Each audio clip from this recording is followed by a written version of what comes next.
শতরূপাদির মূল প্রশ্ন হচ্ছেন যে একজন প্রাক্তন মন্ত্রী যিনি আইনসভার সদস্য ছিলেন দীর্ঘ সময় ধরে, তিনি কেন আইনের সম্মুখীন হবেন না, তিনি কেন পালিয়ে বেড়াচ্ছেন?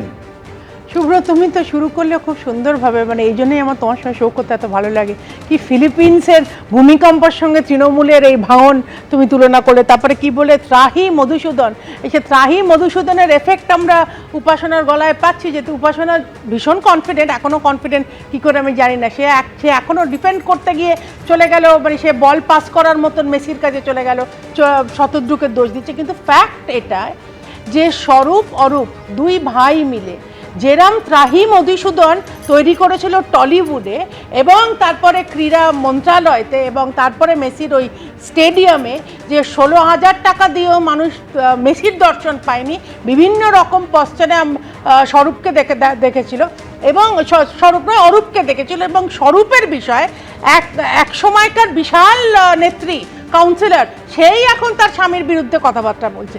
এখন তাদের কি অবস্থা দেখো, এই যে তোমরা দেখাচ্ছ ছবির মধ্যে, সে করুণ অবস্থায় সে আবার গেছে একটা লকের কি পাস করতে, ভগবান জানে সে ওটা নিয়ে কি ঘেঁটে ঘুটে কি চলে এলো।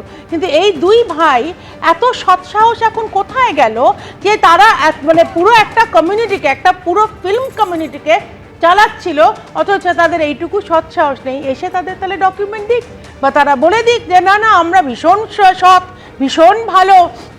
এই যে ডিমের ভয়, ইট পাটকেল তো কেউ মারছে না, এখনও পশ্চিমবঙ্গের মানুষের ভদ্রতা রেখেছে। ডিমের ভয়, মানুষের ত্রাসের ভয়, মানুষ যে রেখে গেছে, মানুষকে এতদিন ধরে তারা খেপিয়ে, তারা লুটে, তারা পুরো একটা ইন্ডাস্ট্রিকে শেষ করে, দিনের পর দিন মানুষকে অপমান করে, হেনস্থা করে শেষ করে দিয়েছে। সেই মানুষের রাগের ক্ষোভের সামনাসামনি তারা হতে পারছে না। অরূপ স্বরূপকে তো ধরেছে, অরূপ বোধহয় এখনো কোথায় পালিয়ে বেড়াচ্ছে কেউ জানে। আমার তো প্রশ্ন এটাই যে পালিয়ে বেড়াচ্ছেনটা কেন? এক তো হচ্ছে স্বরূপ বিশ্বাস বিনোদন জগৎ এবং অন্যদিকে হচ্ছে খেলা জগতে অরূপ বিশ্বাসের জুটিতে লুটির মতন কাণ্ড ঘটিয়েছেন। আমি এখানে প্রাক্তন পুলিশ কর্তা অরিন্দম আচার্যের কাছে আসতে চাইবো। মূল বিষয় হচ্ছে শতদ্রু দত্তর অভিযোগগুলো শুধু দেখেন এবিপি আনন্দের মুখোমুখি হয়ে, এই শতদ্রু দত্তই তো বারে বারে বলেছেন অ্যাক্রেডিটেশন কার্ড হোক বা ক্লোজ প্রক্সিমিটি কার্ড হোক বা অ্যাক্সেস কার্ড অনেক বেশি করে ছাপাতে বাধ্য করেছিলেন অরূপ বিশ্বাস। শুধু তাই নয়, অভিযোগটা শুনুন, শুধু সেইগুলো অরূপ বিশ্বাসকে দেওয়া এবং বাজারে বিক্রি করেছিলেন অরূপ বিশ্বাস, এই তো হচ্ছে অভিযোগ। আমি বলছি অরিন্দম দা, এই অভিযোগগুলোর সম্মুখীন হওয়ার জন্য তো আইনের মুখোমুখি হতে হবে। প্রাক্তন মন্ত্রী তিনি কেন পালিয়ে বেড়াচ্ছেন? দেখুন, প্রথম কথা হচ্ছে মেসির ব্যাপারটা আমি খুব ভালোভাবে জানি, আপনিও জানেন।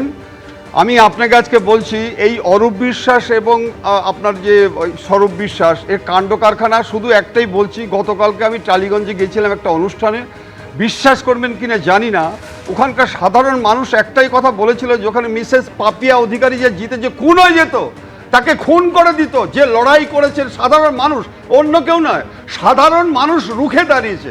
এবিপি আনন্দ, এগিয়ে থাকে, এগিয়ে রাখে।